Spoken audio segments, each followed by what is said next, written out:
Welcome to the Win, Make, Give podcast. Chad Himes here, joined by my friend Bob Stewart. Bob, how are you doing today? You know, Chad, I go back and listen to our podcast sometimes. Like I listened to the one recently that we did with Commander Hiltz because I thought it was awesome being in there with him, and I wanted to kind of get a sense for what it sounded like on the other side. And can I just say, like, you have a voice that is just built for doing this, man. Like, it's really, really good. And like, I almost, when I hear myself next to your voice on there, I'm like, man, I sound like a buffoon. But your voice is just crystal good for this. Luckily, your face is good for this too, right? We don't have to put you in part of a video camera. I'm just kidding. There you go. Thank you. Right. My dad always told me I had a face for radio. So yeah. I appreciate that. Now, Bob, remember, that's because when you hear your own voice, it's distorted. Of course, we all hate the sound. Even when I listen to these episodes, because I've listened to many of them, like that one with Commander Hiltz. Like I go back to the Joe DeSena one because that one just makes me laugh all day long. I listen to myself and I'm like, oh my God, I sound like a 12-year-old. Because that's what I hear when I hear myself talking. So, all right, but thank you, I think, for the compliment on the voice and then the comment to follow it about the face. Bob, look, we're talking about making a difference, making an impact, and making more money this season. And many of our episodes, we're looking at businesses that are doing certain things that people can take in. We're talking about, we got the Well Series 2.0 coming. Ben and I did an episode. You were out. Yeah, we made fun of you. Don't worry. Ben and I did an episode a little while back. I never listened to those ones, by the way. I never listened to those. Those are the ones I know you listen to extra because I hear it. Right? You can go back, check out episode 15, I believe it is, that Ben and I did on preparing for the possible recession. Bob, can we agree that in the amount of time since Ben and I recorded that to today, we can take possible out of that headline? I mean, look, we've talked about like I think in the money episode, we did a definition of recession.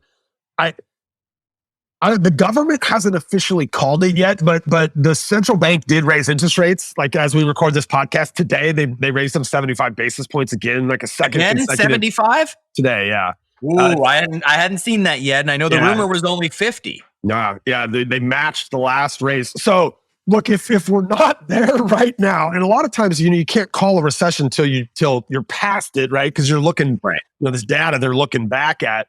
But yeah, I think we could probably remove possible. Yes.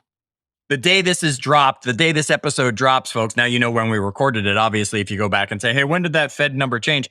If the day this episode drops, we're not officially in that recession. It's only because the quarter hasn't officially ended, which will then clarify that it is official, right? Mm-hmm. So, Bob, look, here's what happens when we say the word recession. People panic, right? There have been many, and we talked about it, and Ben and I did a little history on them. There were recessions that came and went that we didn't even realize were recessions. Yet they classify as recessions because they were 2 quarters in a row of negative growth, right? So they classified, yet not recession. They're not always bad things, right? We need sometimes to pull it back a little bit so that we can then launch again, pull it back again to launch again. But a recession is here, and most people have a negative connotation with the word. What's your feeling when you just hear the word recession? I mean, look, maybe 15 years ago, I have a different answer. Probably 15 years ago, I'd think like doom and gloom. Like it would have been, honestly, Chad, this is weird, but today I think opportunity. And that is probably almost exclusively because of Ben Kinney and his influence on me and watching our team, like our company, go through the last little mini recession, which was kind of right around wrapped up in COVID, right? And just we came out of it stronger. We grabbed more market share. So I don't know. I think opportunity, but at the same time, I know that inflation with the way it is, and some people having to reevaluate like what they spend money on, it can be scary. And I think at some points in my life, that has been the more overarching connotation of a recession in my personal life would be scary, right? Like, am I going to keep my job? Like, maybe it's a little bit different today for me. You? Yeah. You hit it nail on the head. To me, is a recession a bad thing? No. As I already said, even before I asked you, it's that great time to, I believe you got to pull back tension on a slingshot before you can shoot it farther, right? You got You got to make that happen so the opportunity comes. And I think that's what's here now. Now, I think the biggest negative for the recession is maybe we weren't all prepared for it. Right? We were all just and this is what usually happens, right? We all are living in this wonderful time and things are going well and things are going well and things are going well. And then all of a sudden a recession hits and we're like, wait a minute. And I'm going to get the quote wrong. Warren Buffett said something like, most wealth is created in a down market. Yet we're all sitting here going, damn, I wasn't ready, right? I didn't have $100,000 sitting somewhere, or I'm too leveraged right now to go take out a loan to make a great investment in an opportunity that's about to happen. So, and for those of you in the stock market, and we'll talk about it again, I got a quote for you from Warren Buffett again. He says, if you aren't willing to own a stock for 10 years, don't even think about owning it for 10 minutes. I wish I would have gotten that advice when the whole COVID thing happened and all the crazy trading was going on. And I'm just kidding. Most of the investment, I don't know if we've ever broke down in the podcast kind of how and we will probably in the wealth series, like how Ben and I and some of us think about kind of diversifying our stock portfolios. But most of our stock investments go into companies that we would consider owning for 10 years, right? We do dabble a little bit in those. Sure, you got to have some fun stock that you're just playing with, that fun money. And did you notice, everybody, he said him and Ben? That's because the two of them just sit there and they leave Dave and I out of these conversations. No. And then they sit there and talk about these stocks that they hit on and asked if we bought in. We were like, wait, we weren't even part of the conversation. When we were hitting on them. But now if I had to show you my stock portfolio, and we'll get to this, I don't watch it very close these days, right? But it's not quite as fun. You're probably glad you missed out on some of those convos. All right, Bob. So we did some research. We always joke we don't do a lot of research. Yeah, we did some research on this. And between us, we kind of sat down and came up with a list of about 7 things we think everybody needs to know for recession planning, right? You hear that word recession. We're talking about recession planning. What are the things to do now that we're going into it? We came up with these top 7 things. Bob, pick one that we had on our list. Where do you want to start? Let's start with reevaluate your budget monthly. Oh, that's a good one, Bob. Talk about that. Well, I mean, look, at multiple times throughout the Win May Give the arc, and we're in season 3 now. We've brought up this highlighter exercise. I think in the First Wealth series, and we might have even done a whole episode around cutting expenses. And but it's this idea. I just did this recently, and my wife's like, "Jackass, it's July, and you still are paying for your stupid tanning membership." I'm super pasty, Chad. You can see me right now. Most of these people can't. I'm pasty, and I live in Washington State, so I need a little bit of vitamin D. So I go to a tanning booth every once in a while in the winter and the spring, just to make me feel like a normal human, not Casper the Friendly Ghost. But I had let it go a little bit longer than I should. And so our last round of looking at our budget, she said, "Hey, what are you doing? Like, get this out of here." And so it's out of there. Some people don't look at their budget. You'd be lucky to look at it once a year, right? Or kind of analyze your spending. So we'd suggest that this becomes an exercise that you do a little bit more often. And Chad, give me what's the highlighter exercise? Like, kind of how do we talk about that? Sure, Bob. And for our audience, if you don't know the highlighter exercise, I'll just do this quickly because again, I bet we do talk about it in the Wealth series with Ben in detail. Go get yourself 3 highlighters. We'll just say red, yellow, and green, right? And pull out your credit card bills and your bank statement for the last month, and now you start going through it, right? And green is going forward. Now, sadly, these aren't all choices, right? Like the mortgage or rent, that's coming forward whether you want it to or not. You got to keep that one, right? Red are the ones immediate. I got to get rid of these. Like, why am I still paying for Sirius Radio and I'm never in my car, right? Why am I paying for a tanning membership like Bob has that I'm not using, much less need right now? Those red, right? And then yellow are ones we want to keep an eye on, or ones maybe we could renegotiate that we should be paying attention to, such as I would challenge you every 6 months to call your cell phone provider and find out what offers they have. I would challenge you every 6 months to call your cable providers if you're using cable and find out what deals and promos they have. You might be able to change some of those numbers. That's a quick run on it. Bob, I'm also going to tell you, this is how Nita and I do it. And we do it, and it becomes a business expense, folks. So you can turn this into a business expense. So on the 28th, 27th, 28th of the month, somewhere around there, depending what days of the week it all falls on, we go out for dinner. You see, and we order our appetizer from the waiter. And while the waiter is gone, we pull out the budget and we sit there at the table at the restaurant and we go through it. Now, one, that keeps us from yelling and screaming about anything because we're in public, right? And two, it forces us to have the conversation because we can't be distracted by other things really around the house we got to deal with. Now, dinner also becomes a business expense because part of our budget is also business budgeting. So we go through and we can write off dinner. Now, what we do, Bob, and this is something we don't talk about as much, I think, on the Win, Make, Give podcast as we should. We talk about budgeting. Budgeting is a plan for where my money's going. So on the 27th, 28th of the month, we're talking about next month, right? We're planning what's going to happen in August while we're recording this at the end of July. On the other hand, on the 3rd, 4th, 5th of the month, we'll go back out for dinner again that next week.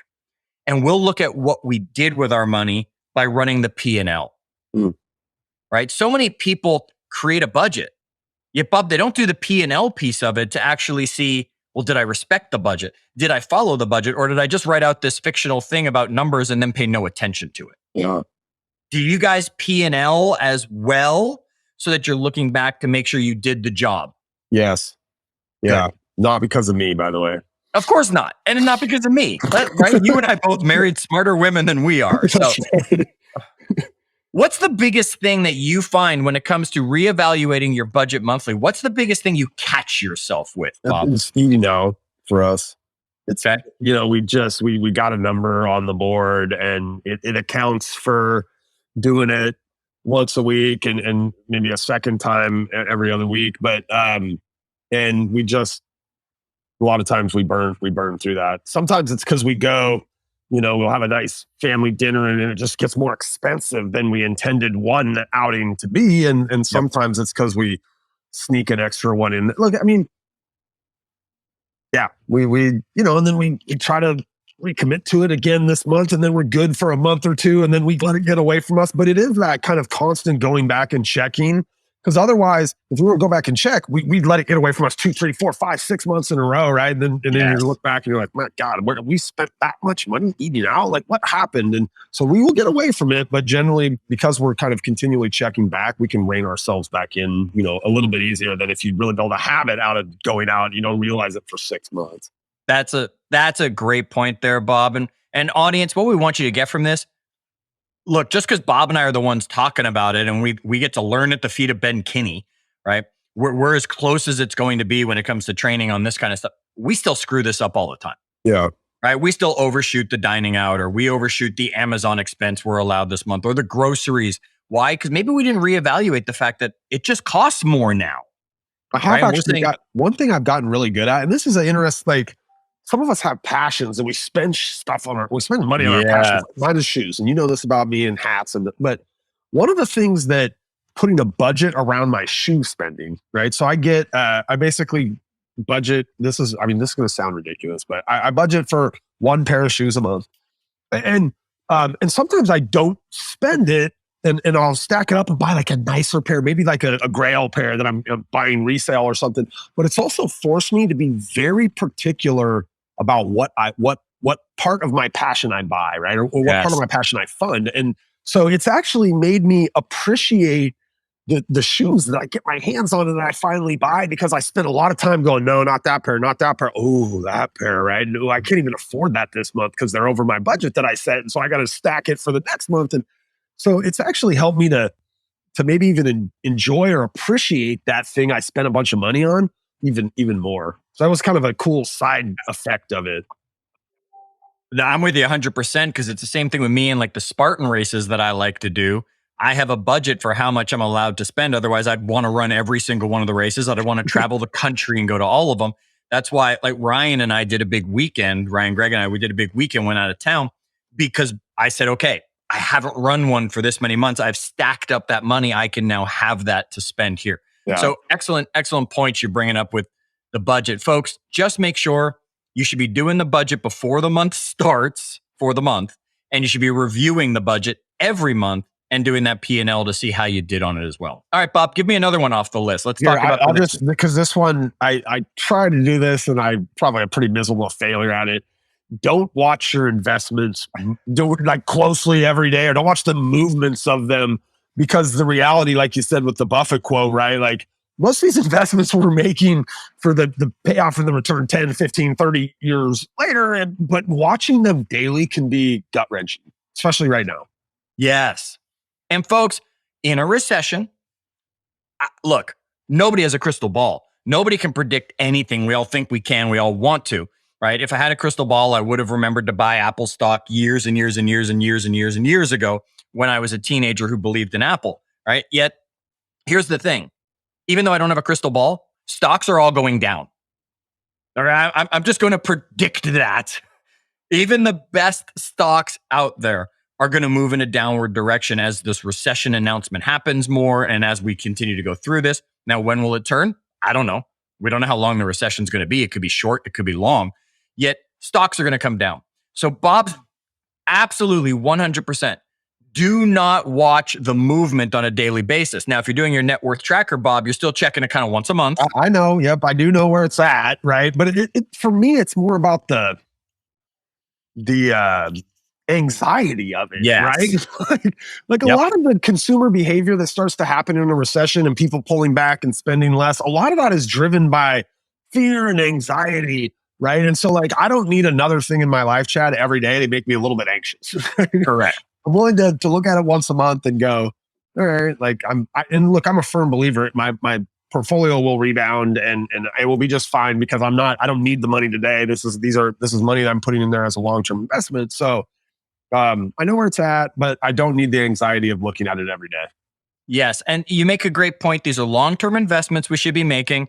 Do not be looking up how much your home is worth every day to see how much money you might be losing or any other investment you have, stocks, bond, whatever you've bought into or invested in their gold value, whatever, because all it's going to do is it's going to trigger the sell reaction. Oh, yeah. And it's going to make you say, I got to get out. I got to get out. Let me dump this. Let me dump this. Let me dump this. And all you're going to do is hurt yourself because it will rebound. All right, Yeah. Bob, number 3. How about pay off high interest debt? Amen. Right? Look, there's a guy out there, everybody will know his name because he teaches something called Financial Peace University, right? And we all know who he is. And he talks about the snowball effect. And he says, pay your smallest, your next smallest, right? And keep making those payments. The momentum will grow until you get rid of this big one. No, that's not how I help people or got myself out of debt that I was in. Bob, it was what's the one that's hurting you the most, right? And that's going to be, like you said, that high interest debt. Now, your home is probably not high interest debt right now because mortgage rates still are not that high, right?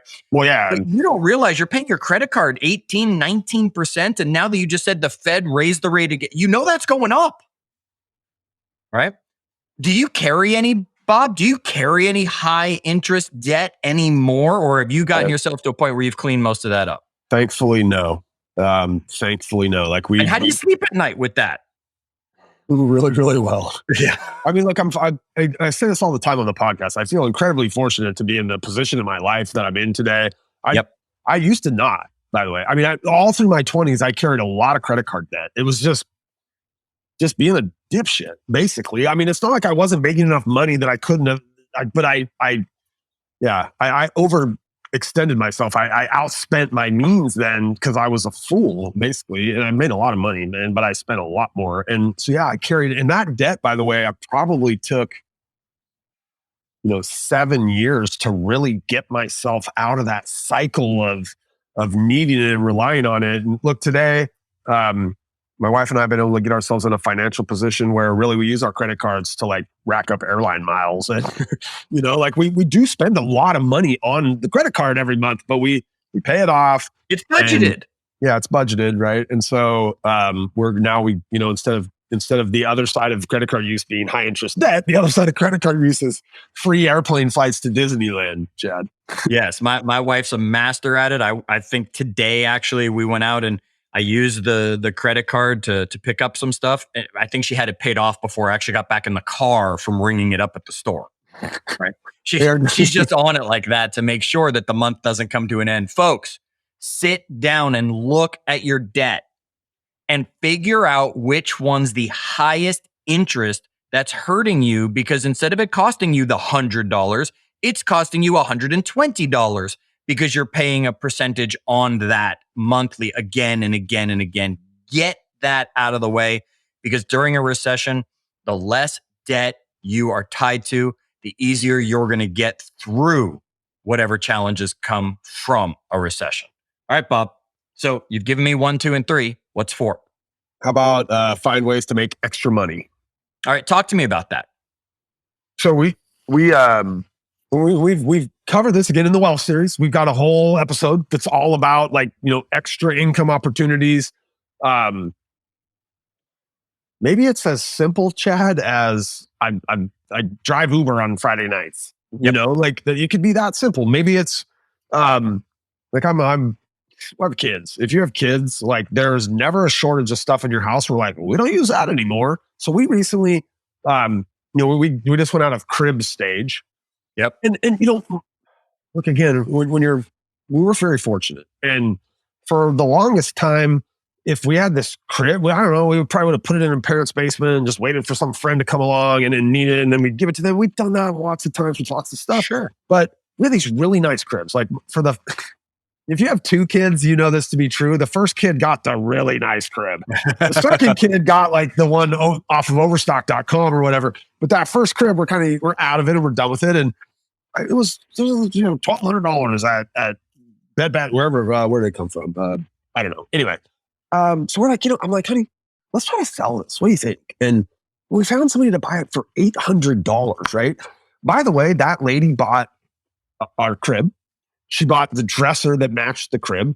She bought our stroller, and we had sent the stroller back to the manufacturer and they fixed something on it and sent it back to us. She bought that. When she came over here to pick up all the stuff, she wasn't even going to buy the stroller. She was picking the first 2 things up. When she got here, we're like, do you want to buy this stroller? And she's like, sure, how much? And so selling stuff you don't use, to me, look, there's all the offer ups and the eBays and Craigslist and whatever, right? But I'm laughing, Bob, because you're talking about that.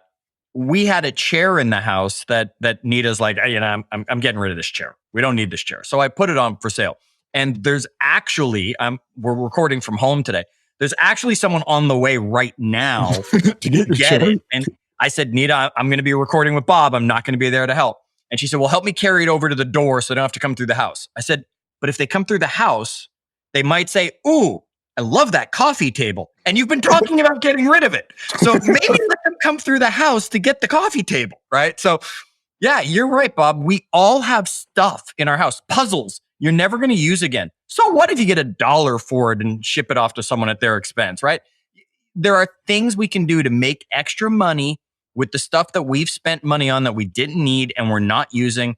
There's, like you said, go drive for Uber, go deliver some food in the evening.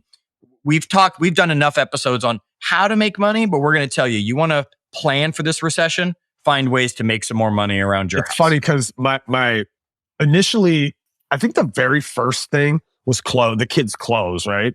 And initially my wife was like, I don't get it. She's like, people just go online and look for used. I'm like, yes, they do. And so she put I don't know, 3 or 4 things on OfferUp. It was OfferUp. No, sorry, not OfferUp. I'm going to look on my phone right now for the app Poshmark, which is where you can resell clothes, right? On Poshmark. And she was totally like, this is stupid. Nobody's going to buy these. I'm like, let's just try it, right? It's super easy. Take a couple pictures with the app. You put it up there, you assign a price to it, and then you just basically sit back and maybe somebody's, reached out, maybe they don't. And within 4 hours. So we put up a couple of the kids' things and a couple of her. She's like, I don't wear this anymore. 4 hours later, some lady's like, hey, it was she put a shirt up for $20. And the lady's like, hey, how about $12? And Aaron, this is typical of my wife. She's like, 18. And the lady's like, 14. And she's like, 16, right? And so she sells this shirt for $16. And she comes down afterwards and she's like, hey, what do you have to sell? And I'm like, whoa, what are you talking about? She's like, this works. And I'm like, yeah, of course it works. So and now she's like, you got the kids' old shoes listed up there. And so, Bob, be careful. This is my warning. You're going to come home one day and all your shoes and hats are gone. Is 2 days ago, I'm like, have you seen my XYZs? And she's like, I don't know. And I'm like, you didn't put my XYZs on that stupid Poshmark, did you? It was some pair of shoes that I couldn't find it. Uh, so actually, I don't even know. I probably shouldn't have even said that out loud because it probably planted it in her brain that she should go do that. But anyway, Yes, this is not an episode for Aaron to listen to. Skip. yeah. All right, Bob. Number 5. What do you got? We've reevaluate your budget monthly. We're saying do not watch your investments as they move. That you should pay off high interest debt. That you should do anything you can to find ways to make a little bit extra money. What's next? How about continue to make contributions to those things that ultimately in some cases are like free money or help put you on a path to an earlier retirement, but continue your contributions if possible. Yeah, if you're having a deduction already from your check to go into a 401k or whatever it is, we're not going to get into them all right now, but whatever strategy you're using, don't stop just because the market's going downward and you're saying, well, if I put that $100 in, it's worth $98 overnight that quick. Okay, just keep doing what you're doing so you know, because we've talked about compound interest, that $98 because it dropped quickly overnight, or it's still going to help with the compound interest success of what's coming and what you're building.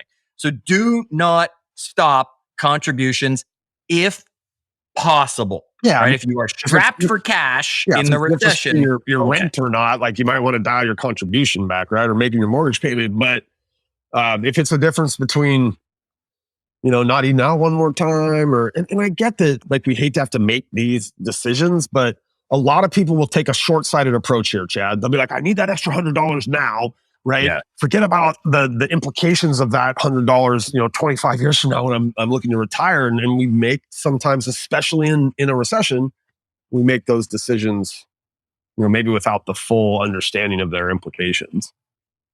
All right, Bob, looking at the list, I'm going to guess that I know that number 6 was going to be increase your emergency fund is what you had coming. So talk to us about the emergency fund, what that means and why we would want to increase it in this recession.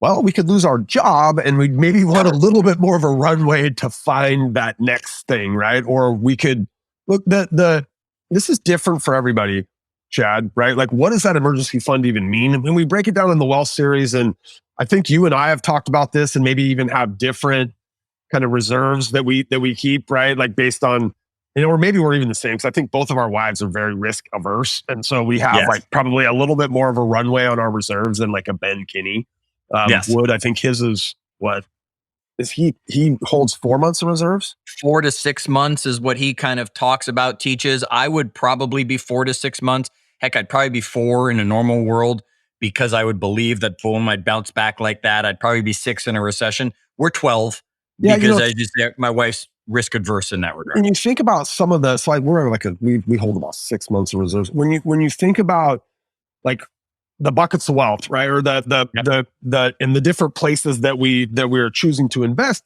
this could, like right now, I'm not pouring a bunch of money into the stock market. I'm still making some buys on some long-term companies that I believe are really just fundamentally sound and will be for 10 or 15 or 30 years.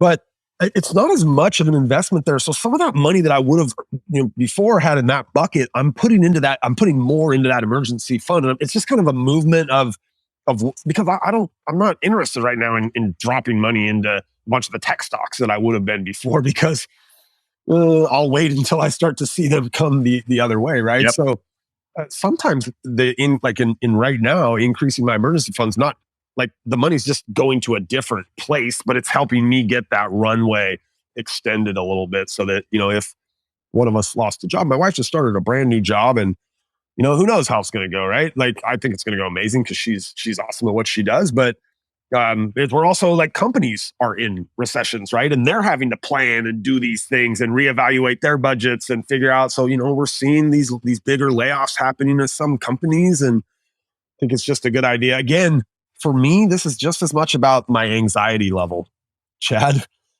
Right. Yeah. And I think it's a great tie-in to the last one that we talked about, which is what?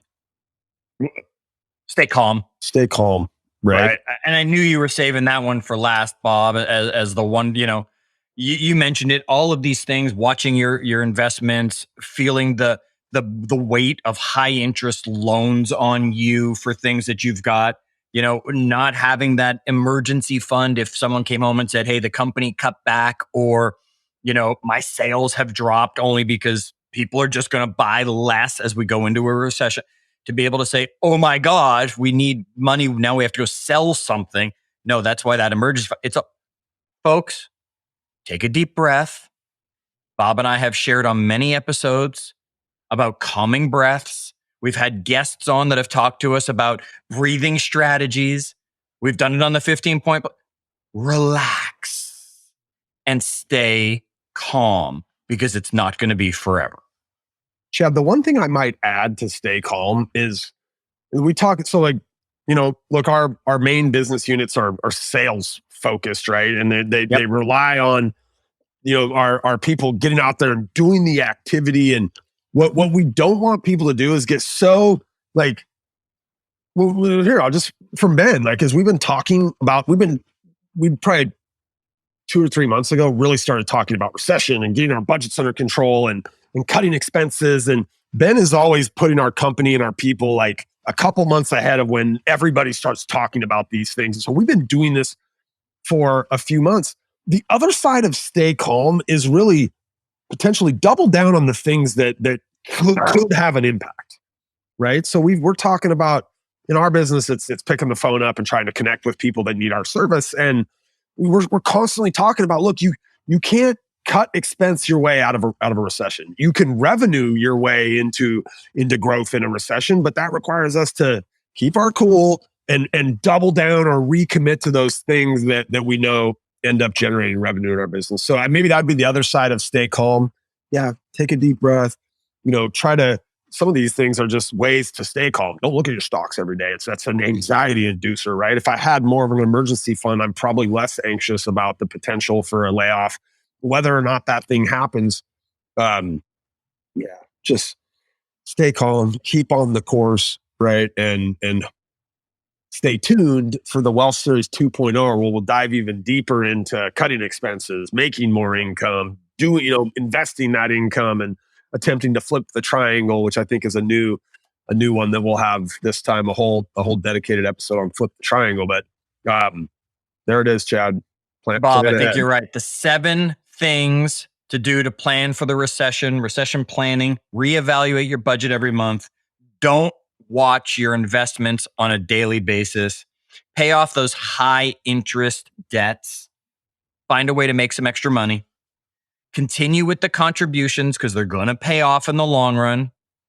Have an emergency fund and raise the amount that's available to you in it. And stay calm, everybody. Look, we are going to go through this with you. We're not going through this and keeping you out. We're not asking you to go through this alone. The Win, Make, Give podcast is a family, and we are here to help you succeed. That's why we are bringing you the Wealth Series, Wealth 2.0. Why? Because we know what's coming. We know what was happening. We're paying attention to it, and we want to help you succeed in every different type of market that's out there. So make sure you visit us, winmakegive.com/wealth. Get yourself and everybody you know registered for this, because Ben's giving away prizes. And that's another way you can make some extra money, Bob, by taking the Wealth Series and doing the homework. I don't think we're eligible, though.